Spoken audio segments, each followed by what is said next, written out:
Recovery Elevator episode 591. When you say problem, when you acknowledge it, it's this thing that you can actually look at and unpack and potentially solve. Even though it's very scary, it's less a part of your skin. It's more of this is a thing that is happening to me and I need to look at it and address it.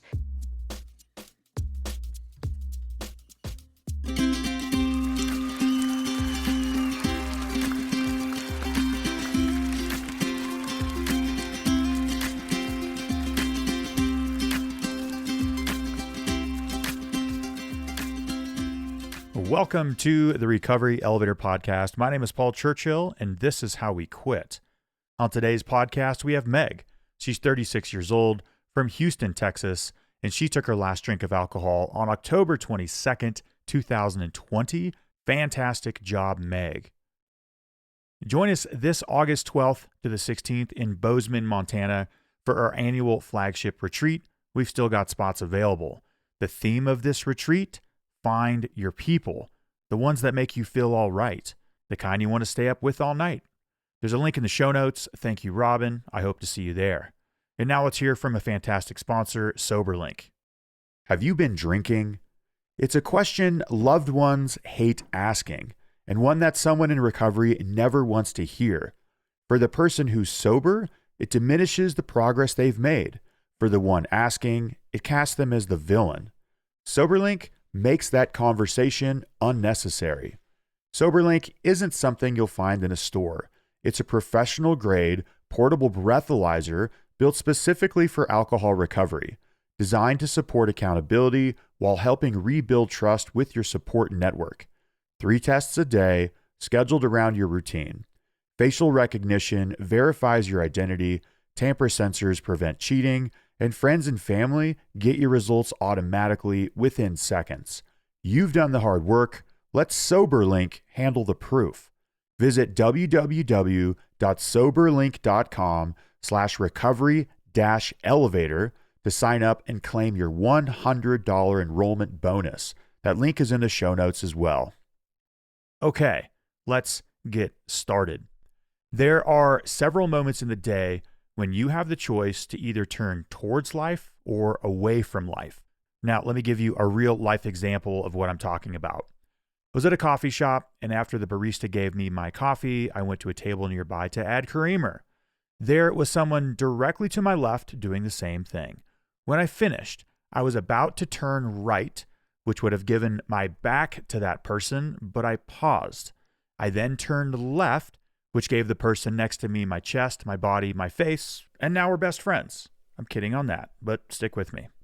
So turning to the right would have given this person my back, giving me 0 chances of eye contact, a smile, a hello, and perhaps even a conversation.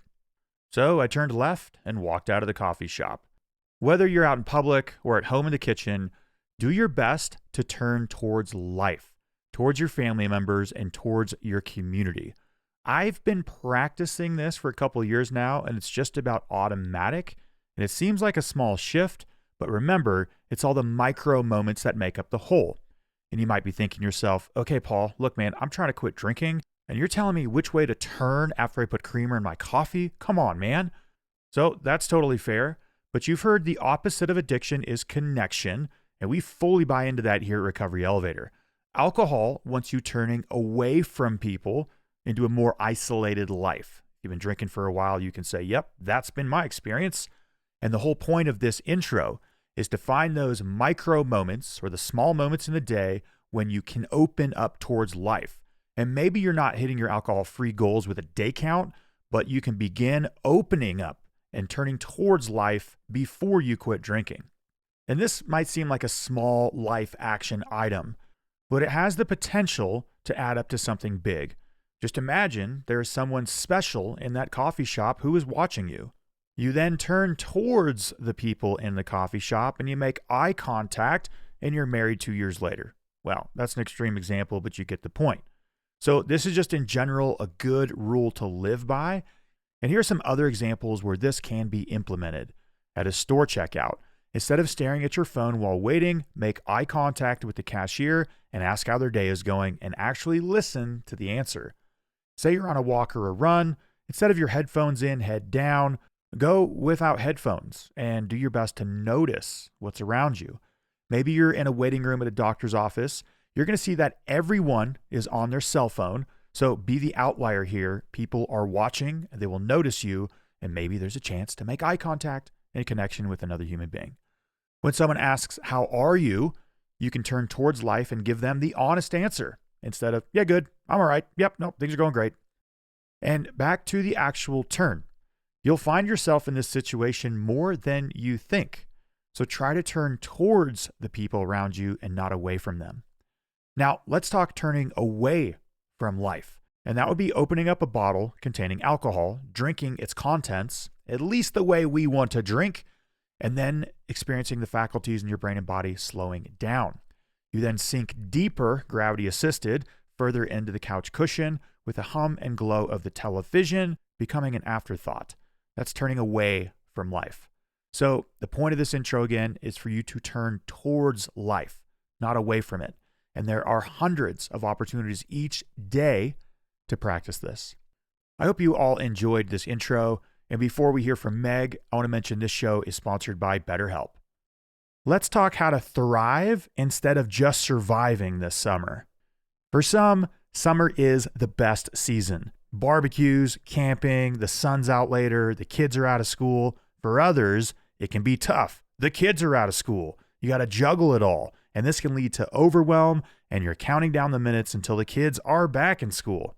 So the seed I want to plant with you at the beginning of summer is to take care of yourself. Put yourself first. And a great way to do that is therapy, to talk it out. We believe in BetterHelp, what they're doing. That's why we've been partnering with them for over 5 years. They've got over 1.7 million client reviews with an average rating of 4.9 out of 5 stars. You don't have to say yes to everything this summer. Find support and therapy. Sign up and get 10% off at betterhelp.com/elevator. That's BetterHelp, HELP.com/elevator. Meg, how are you? I'm good. How are you, Paul? I'm doing great. Thanks for asking, Meg. I'm excited to be here with you. Finally, I've met Meg in person a couple times, and I'm so happy to have her on the podcast. Let's get right into this, Meg. When was your last drink? My last drink was October 11th, 2020. Yeah, right on. Coming up on 6 years. How do you feel? Amazing, honestly. I like being sober. And listeners, you can't see Meg. We do our interviews in Zoom, but right when she logged in, I saw the sweetest denim vest Oh, with yeah. sequins all over the top. There's eyes on each side. What's the story with that vest? And did they make a duplicate, and where can I get one? Well, it is unfortunately one of a kind. Oh, And yeah, I know. It originated as a denim jacket that was gifted to me from a friend and coworker. And she put these sequins on the back and then they started to fall off. And then I now live in Houston, Texas, where it's hot. So it quickly became a vest. And I moved the sequins on the front and I feel like it gives it a little more of a bolder look. It's like my power vest. Power vest indeed. And I've met Meg a couple times at our annual Bozeman retreat, and she's not coming Okay. this year, but I told her I'm doing a magic trick. I've been working on magic, and I'm gonna make somebody disappear Ooh. on stage. Actually, multiple people disappear on Oh my stage. goodness. And I'm gonna ask you after the call if you can send me Yes. the vest. Okay, I can do that. Yes. Okay, we'll follow up later with that. Meg, before we get to your story with alcohol, give listeners a little bit of information about yourself. This is where you're calling in from, your age, maybe what you do for a living, what does your family life look like, and then what do you like to do for fun? Absolutely. So I'm originally from California. However, I'm calling in now from Houston, Texas, and I'm 36 years young. And I am currently an HR coordinator for this really fun company called Meow Wolf.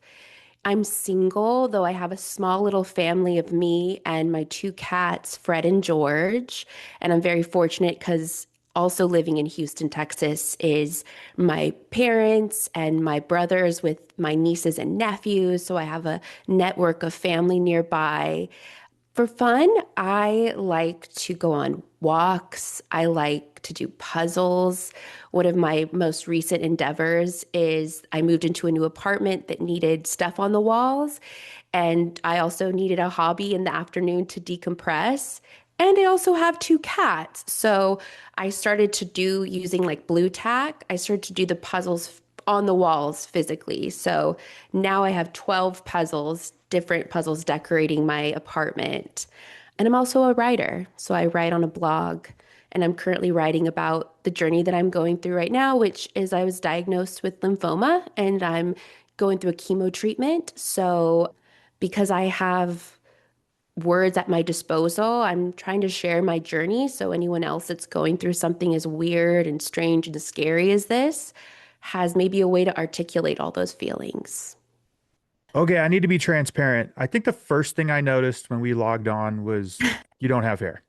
I'm bald. All I'm bald. right.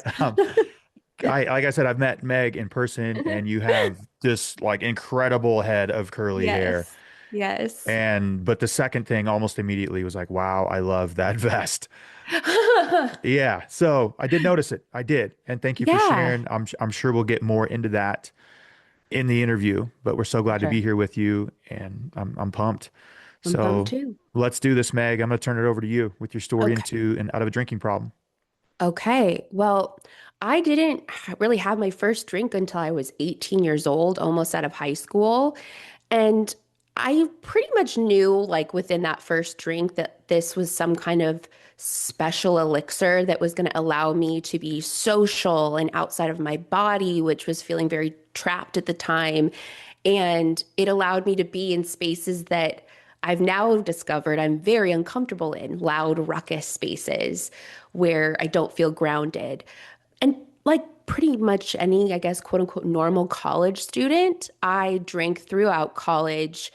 I wouldn't say I recognized it as a problem at that point, though I will say that I always drank. I had friends who would be DD or friends who would just have one or pass on drinking, and I was always drinking. And it was always to excess. It was always to get drunk. And when I graduated college, I fell into the happy hour after work, spending time with friends where drinking was always a part of the socializing. And you'd think that my rock bottom would be getting two DUIs when I was 23 within the same year. And that's not. Didn't stop drinking until I was 30. But I haven't driven since those DUIs, in fact, because it scared me in some way that I was not responsible when I was drinking and imbibing. And there was like probably the birth of like this cognitive dissonance too, where there was this part of me that couldn't stop drinking, but knew it was pulling me further and further away from the person that I authentically knew to be myself, because I'm a pretty self-aware person. So I drank throughout my 20s. I fell into relationships where drinking was, again, a part of how we related to each other. And it wasn't until I got into a relationship when I was 27 with somebody that I guess we would call like a normie, somebody who could have one beer and say nah to the next one. And suddenly my drinking was like very prevalent and noticeable. And we would sit in the car before going to like social events and stuff because he had friends who also didn't drink that heavily. And we would try to, how am I going to moderate? Like, maybe I'll follow his pace. If he's having one drink, I'll stick to one drink. Or maybe this event, I won't drink altogether, which backfired a lot of the time because there's this little defiant part in me that would go, oh, you're telling me I can have two drinks, so I'm going to have 20 and I'm going to do it in secret. And I look back at that moment with this person and I think, oh, I wish we could have just put it out in the air. Meg, you have a problem. Because when you say problem, when you acknowledge it, it's this thing that you can actually look at and unpack and potentially solve, even though it's very scary. it's less a part of your skin. It's more of this is a thing that is happening to me and I need to look at it and address it. Meg, I want to highlight what you just said there. It is Of course. so important to take that step. What you just said, to recognize it, to name it, to see it, to put words to it. It's the Yes. first step of Alcoholics Anonymous, right? And it's Yes. the only Yes. step you have to master. And so many shamans, doctors, healers throughout the centuries for thousands of years have said just that. You Yeah. need to first name it. You need to first Name it. call it out as separate from yourself. And on this podcast, so many times you've heard me perhaps use the word Bruno voice in the early days. I named my Mm-hmm. addiction Gary. And Mm-hmm. so, listeners, the word that Meg said there was awareness. And again, in AA, it's admitted we are powerless over something, Yes. whatever you want to call it, but admitted we are powerless over something, that there was something in your life that was taking you down an inauthentic path. And earlier you mentioned, yeah, you always drink to excess. Mm. And there was a cognitive dissonance. There was something that you knew was pulling you in a direction you didn't want to go towards inauthenticity. Right. Did you drink more to shut that voice up? Oh, yes. That's yes. I put the pedal to the metal to get that voice that was already a whisper at best to go away. I tried everything except to listen to it. That came later. But absolutely, it was one of the motivators to drink more. Yeah. So Meg, you're hanging out with, I think you said, your boyfriend, his friends, Hmm. normal drinkers, but you had an awareness. Wait a second, there's something here that Right. it's not me. I don't like it, but it's taking me down a path. Well, then COVID happened. And so I'm living with this boyfriend at the time. And this is when I was somebody that drank during the evenings at social events. I definitely drank by myself as well, but not necessarily all day long. But then when COVID happened and we're home all day by ourselves, I'm working remotely, that's when it really, really ramped up. And it was like vodka bottles hidden in my underwear drawer and drinking from like 10 a.m. throughout. And I guess I'm grateful in the extent that that period of time was short lived because it got messy fast. Within 2 days, I lost my job because I was the lowest on the totem pole at the time and they needed to for financial reasons. And then the next day, my boyfriend broke up with me after a weekend of me thinking that I was, drinking in secret. And he was already so much aware of like counting the bottles and I was not present. I was blacked out the whole time. And so just like that, I moved from California in back in with my mom, who was living in Las Vegas at the time and unemployed. And I still was drinking though. I was still drinking and drinking during the day continued too. And I think this was like, I guess the rock bottom is one day she had a friend visiting and I bought like a 12 pack of like Trulies and this is when I was 30. So I bought a 12 pack of Trulies and some cans of wine and I was just drinking all day and I remember calling my ex and like trying to help my mom make dinner and it was a mess and I was pretty good at keeping this from my mom who only she didn't live with me the last 10 years so she wasn't quite sure what my behavior was but she couldn't necessarily recognize it as like oh she's drunk until we went to the Neon Museum in Las Vegas and her and I got into this big blowout fight that I don't remember and I got home that night and completely thrashed my room, like tore things off my wall. My mattress was off the springs. And I woke up the next morning feeling so low, like I physically couldn't raise my head up. And also really scared because what I had already been experiencing and that was really hitting ahead at this moment was I didn't know who that person was when I was drinking and I didn't feel safe with her anymore. And I'm somebody who, as a child, has enjoyed their own company, loves being by myself, again, have a lot of self awareness. And yet I was petrified of who that person was that I had no control over when I was intoxicated. And so to top it all off, I went out finally to kind of face my mom. And we had this long discussion, and I kind of revealed to her more and more about, how drunk I was and how I have a problem. And she said, I love you and I don't like you right now. And that shattered me. I imagine that's a hard thing for a parent to say, and it's a hard thing for a child to hear. And yet it shattered something open because my mom and I also have a very good relationship. And I was like, she doesn't like me? This is the one person that is really important for me to like. I want to be liked by her. So I've been in therapy a bit, so I'm very aware of kind of my cognitive distortions. And at that moment, I knew that I couldn't necessarily say, I'm never going to drink again because I'm an all or nothing thinker.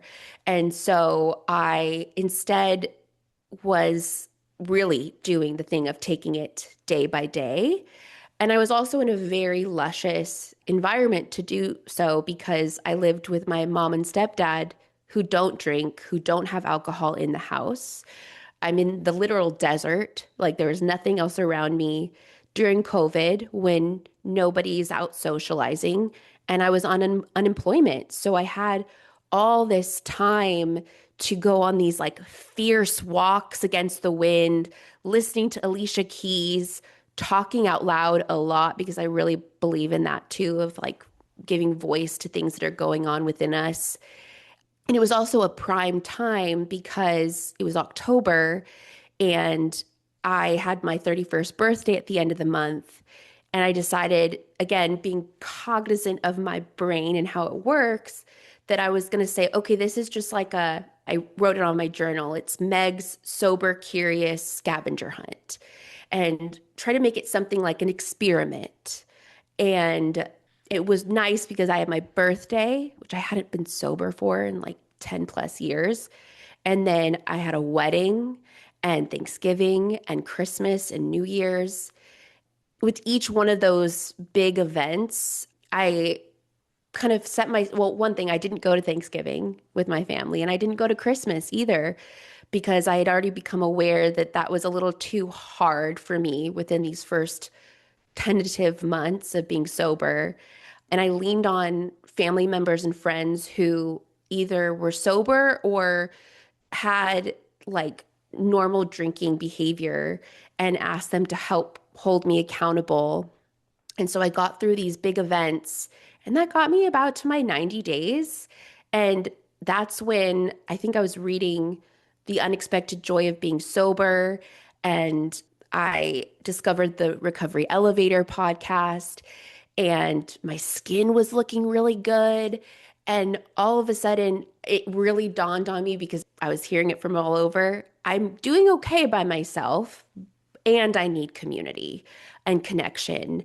And that's when I joined the recovery community, recovery elevator community, and started getting on some of those chats. I want to jump in and ask about, okay, when your mom said that to you, was that on October 12th, 2020? Yes, that was October 12th. My last Okay. drink was on the 11th. The Yeah. 11th. Okay. There's a Japanese concept called kimchi. I'm kidding. I think Okay. that's Korean sauerkraut called kimchi, but well, I heard it on a chat twice this morning. It's where they purposely break pottery and rebuild it using gold. And Yes. yeah, Yes. you probably heard of it, maybe seen it. And it's an ancient Japanese, social tradition. They've been doing it for, I don't know, 100 years, 1,000 years. But the point is, the cracks are where the light enters, I right? love And that. there's been so many spiritual teachers, Rumi, Jesus, the Japanese culture of this, that show that. Leonard Cohen has a quote that says, everything is cracked, I think by Mm. design, so that the light can enter. And it sounds like your mom that morning when she says, Meg, I love you, but I don't like you. It sounds like the pottery just exploded Yeah. and you had to Absolutely. put it back together. And it was awesome hearing how you did that. And we'll get into more of that in a bit. But before that moment, did you Yeah. try to cut back? Did you try to moderate? This is a question I like to ask everybody. Absolutely. Yeah. Yes. Yes, actually I'd given dry January a try for the first time in 2019 and I really liked it, though it didn't stick that particular time. And I definitely tried to moderate in the respect of like I would go into these social environments or I'd be on my way home and I'd go, we're not going to drink tonight, or we're just going to have one glass or one beer.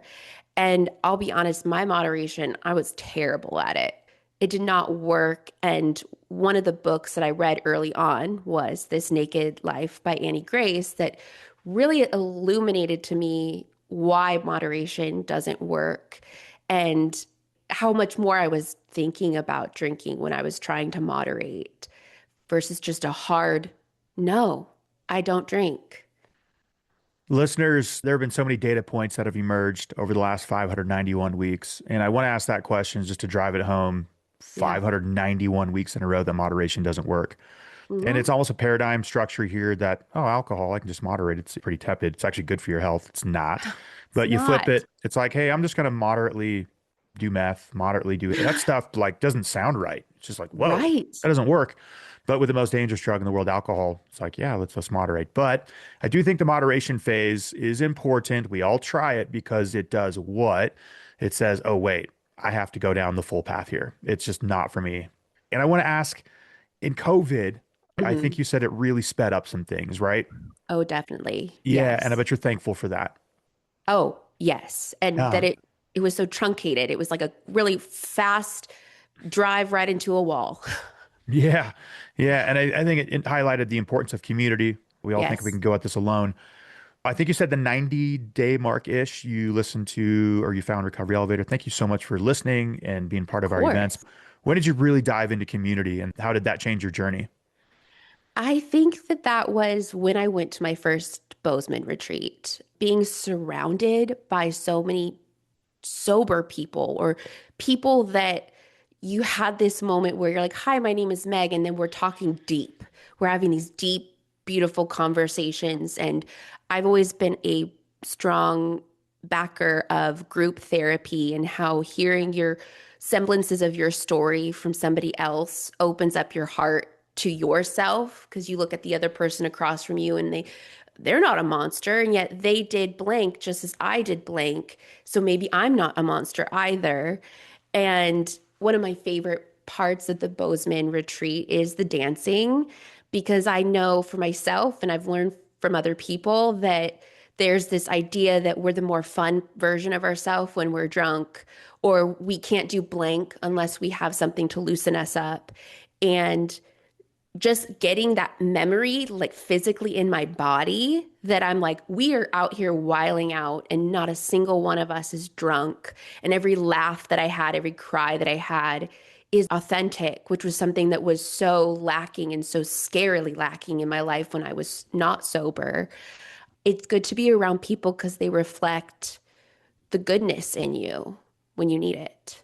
I'm glad you mentioned the dance component because a lot of us, when we quit drinking, it's like, well, this is going to be no fun. This ain't happening, not dancing, no concerts, all this stuff. And we Right? switched the itinerary up every year. And we did like an ecstatic dance in the middle of the day. And I remember thinking, all right, are we going to put people in the gymnasium when the sun is high in the sky and do this? And I was a little like, oh, this might be the wild card. It And it went off, as the kids would say. And the went off DJ for sure. at the end came up to me. He was like, man, I've never been with a group that raged this hard.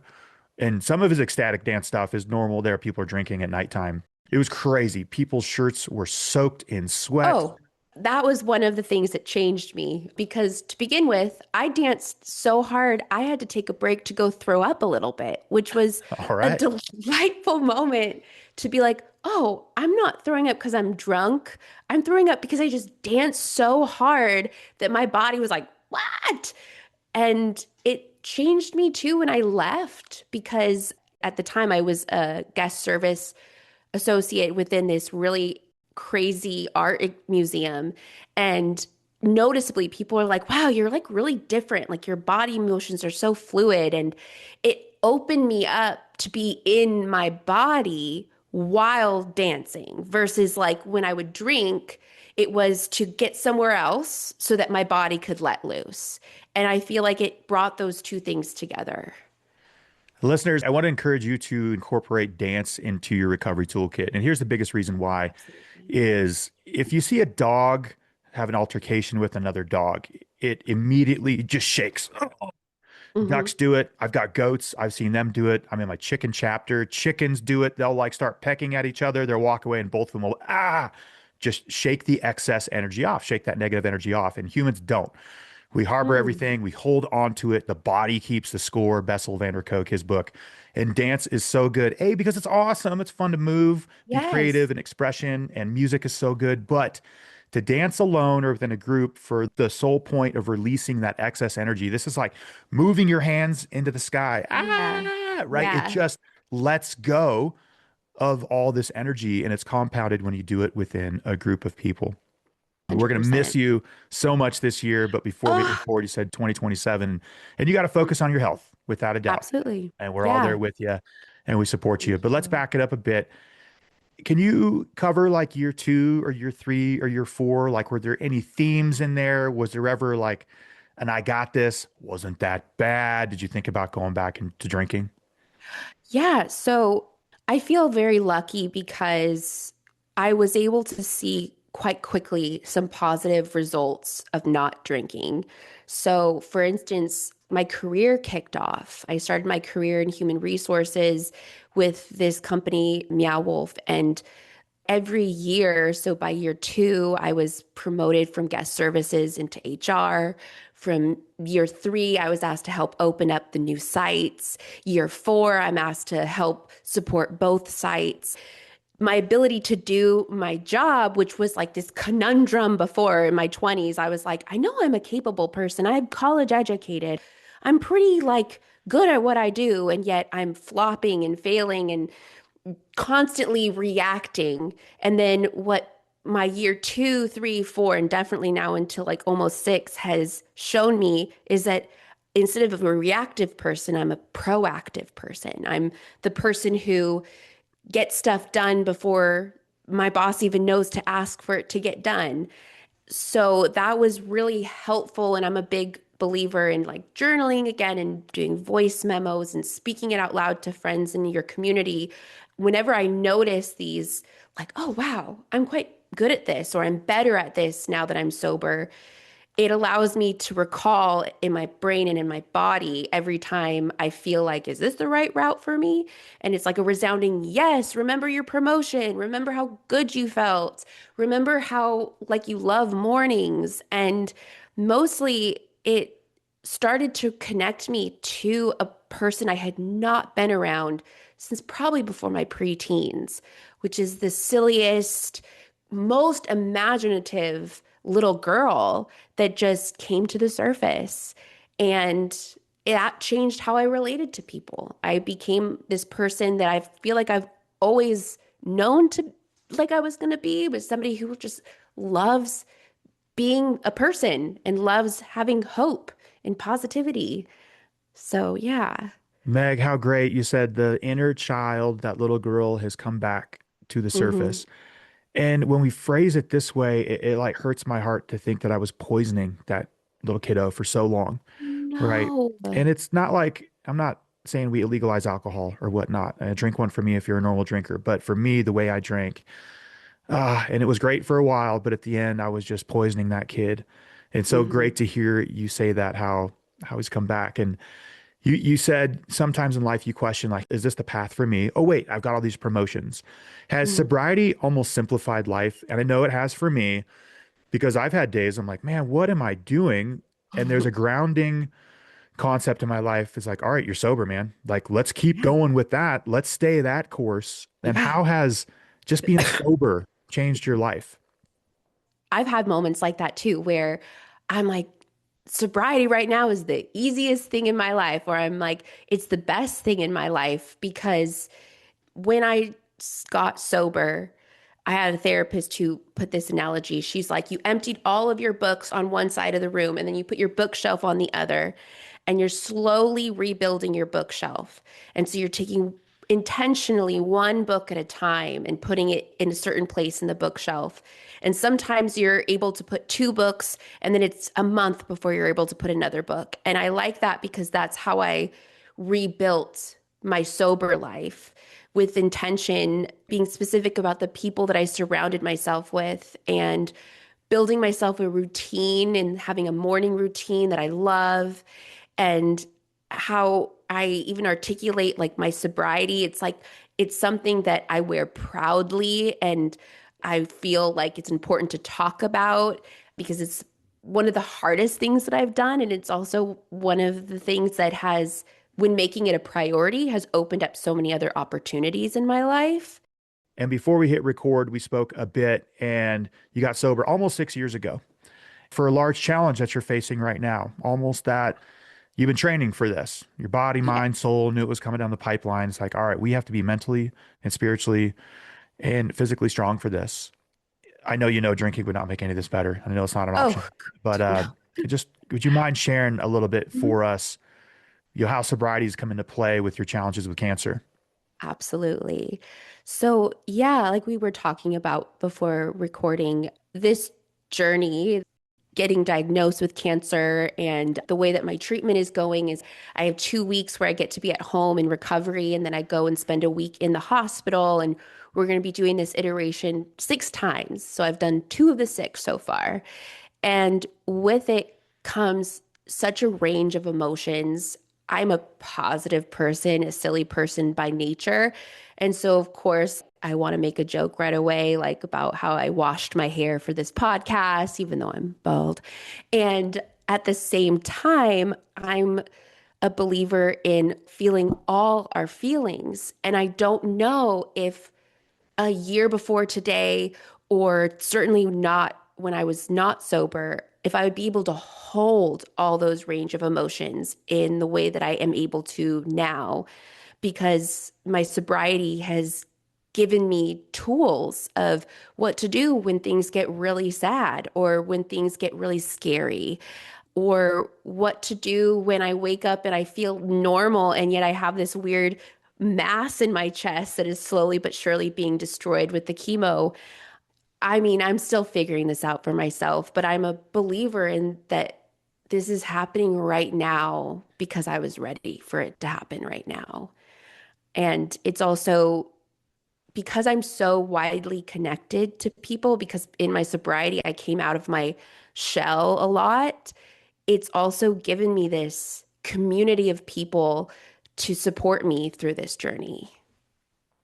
Yeah, and it's another opportunity for a lot of light to come in. Yes. Yeah, it's Yes. another invitation to grow. It's another invitation to shed. I went through cancer in 2018. Mhm. Am I thankful for that? I think I am. It happened so fast, and thankfully I didn't have chemo. It was just an Mhm. operation. Yeah. But absolutely, I am thankful for it. It was another invitation.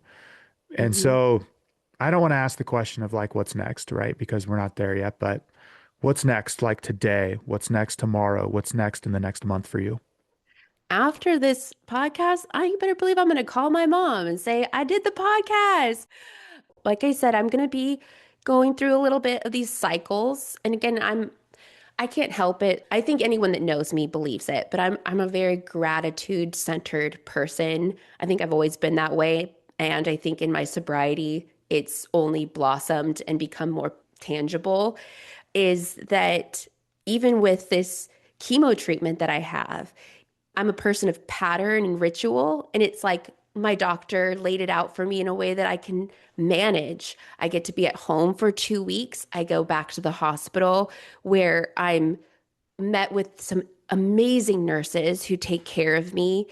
And I'm working on projects, like I'm writing more and I'm going to look into voiceover work. And again, it's this weird thing where I'm like, oh, something really scary is happening to me. And I have all this open time to read and do projects that have been on my to-do list for a long time.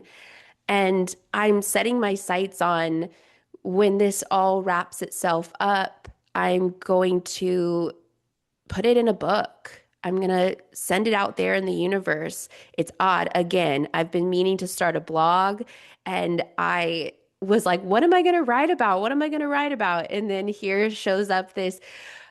I was, inundated in a good way by so many people asking me, what's going on? How are you? And I figured I'm going to let everyone know all at once in my own voice, take some of that power back. And actually, my vision board this year is quite luscious. I do a vision board each year.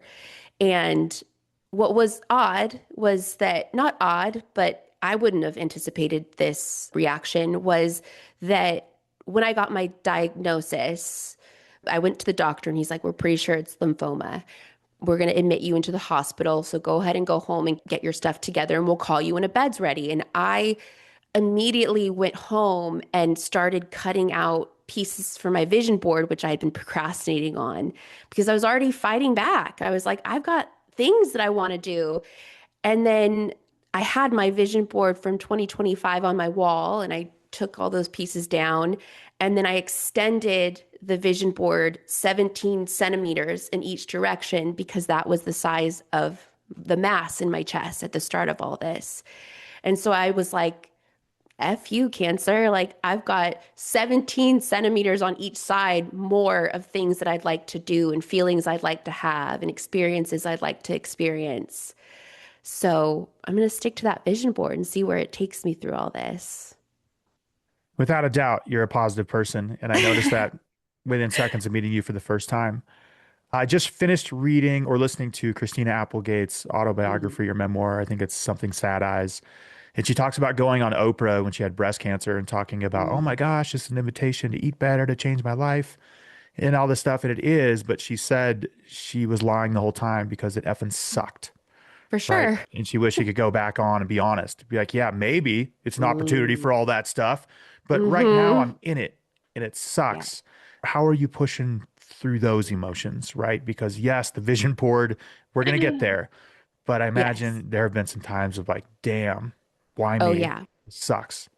Yes. I've had those moments. Like I was feeling very different than I am last week. That's kind of one of the weird things about these 2 weeks of recovery. The first week I'm home, it's rough. I'm in a lot of pain. I'm really tired. I'm nauseous. I have no sense of taste or smell.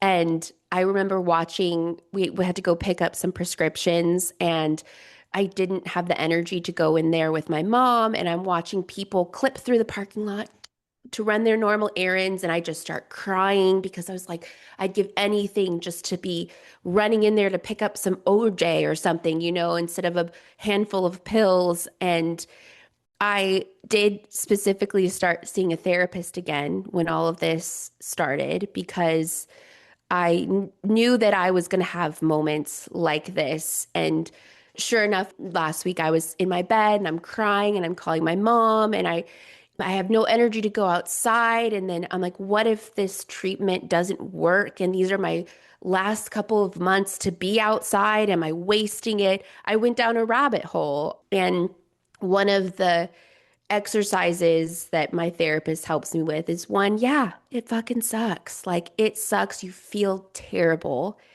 And we can go down this rabbit hole, or she gave me one of the grounding techniques that I really love and employ is like that 5, 4, 3, 2, 1 of looking around, 5 things you see, 4 things you smell, 3 things you touch, or look around the room and name 5 things that are blue or that start with the letter R. And it helps pull me a little bit out of the spinny place enough to go that this is one emotion of many that I'm experiencing. It's not the identity of my emotions.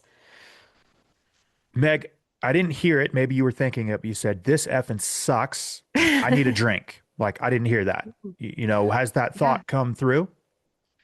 No, no, actually, I have not had cravings or anything in a hot minute because I think a big part of that is my life doesn't have a place for alcohol in it at all anymore. And to be honest, I haven't even had a moment of, I wish I could escape this because I'm so resoundingly in the present right now with all of this that I just know that there's nowhere to run.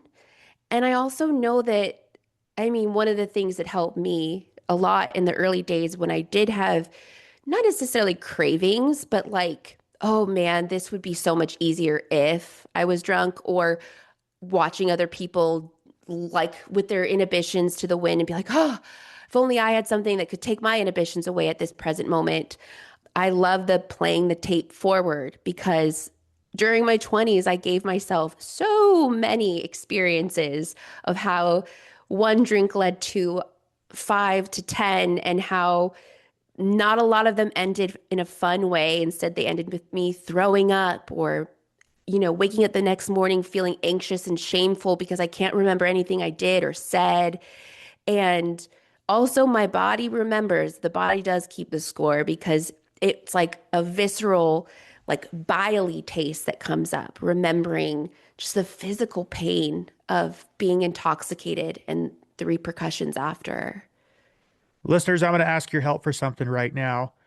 And it's neat. I think the way this works, it's because a lot of people will listen on Monday when this comes out. I think it's June 15th, but Cute. also thousands will listen afterward. So I want everybody to hit pause on your podcast player and I want you to visualize Meg dancing at the 2027 Bozeman Retreat Woo! wearing the coolest jean jacket in the world, the power vest, or yeah, the, Yes. the jean vest with flowing curly hair. What song are we listening to? It's the Florence and the Machine song, I Got the Love. We can work with that. Whether you've heard the song or not, hit pause and let's do it. I'm going to do it right I now. love it. All right. Welcome I back. look good. Yeah. Damn good. Damn. Well, Meg, we have reached the rapid fire round. All right. If you could answer these questions within 5 to 10 seconds, that would be great. Okay. Let's do this. What's the one thing you've learned about yourself on this journey? I am very resilient. What's been your best sober moment? Oh, holding and beholding my nephew for the first time. What's the point of life? Connection and love. What's your favorite alcohol-free drink? Right now, I'm super into the brand Nixie. They have these like faux soda sparkling waters, and they're delicious. If you could see any band live, who would you see? Florence and the Machine. If you had a pet seal, what would you name it? Bartholomew. All right, no thought needed there. What are some of your favorite resources? Recovery Elevator is definitely one of them through the podcast and attending the chats and also logging on to the app so that I can read other people and what they're going through. And I love Quit Lit. And what parting piece of guidance can you give to somebody who wants to quit drinking? You are worth it. So make sober a priority because you are worth it. And before we depart, Meg, your own "you might need to ditch the booze if" line. Let's hear it. You might need to ditch the booze, even if there is the tiniest whispering inkling that a better life is out there for you. Meg, so great reconnecting with you. We're all with you for the Thank upcoming you. challenges ahead, for the upcoming opportunities ahead, for the piecing back of the pottery with gold, right? Absolutely. We're Yes. so excited to see the new you. Thank you, Meg. Thank you, Paul. Be sure to tune in next week. I want to be covering a topic I've wanted to cover for a while, and that's GLP-1s like Ozempic. Can these things help you quit drinking? I'm going to give you a definitive yes or no. Well, it actually might be a bit of a gray area as well, but I'm going to cover it, and I'd love to have you with us. I want to thank our production team for today's episode. We have our editor, Natasha, Robin on the show notes, Chris on the mixing decks putting it all together. Wiki wiki. And I want to thank our sponsors. Recovery Elevator. You took the elevator down, you got to take the stairs back up. We can do this.